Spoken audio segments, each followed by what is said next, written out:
is an issue. We need to hold the same standards across the board. So what about Roy Moore? Do you believe that if he is elected that he should be removed? I do.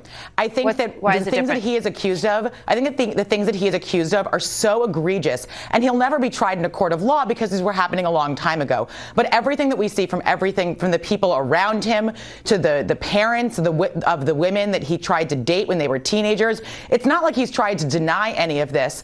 And we're in a place where we're deciding what kind of leaders we're willing to elect. And if we're willing to overlook the fact that he was regularly, I'll put in quotes, dating teenagers. I hear you. Look, I'm not sticking up for anything that he's been charged of, but the point is that we don't know.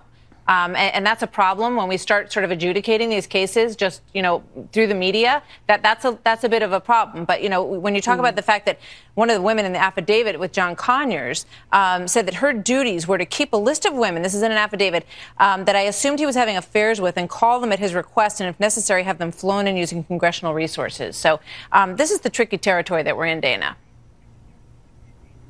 It is, Martha, but it's usually believe all women, but terms and conditions apply. And those terms and conditions, Martha, are if the accused is a Democrat. Because with John Conyers, taxpayer checks cleared in order.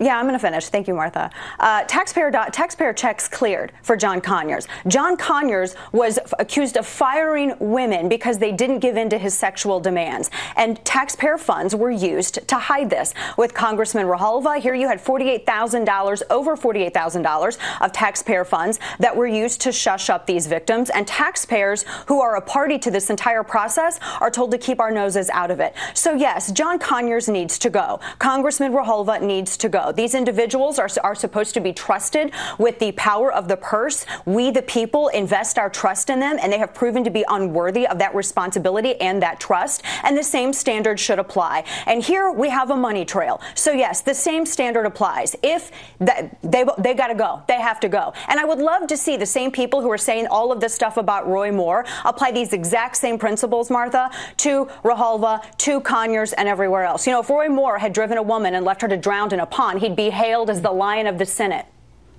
Emily? Yeah. I would like to respond to that. I actually think it's exactly the opposite of what I said, that the more we make this a part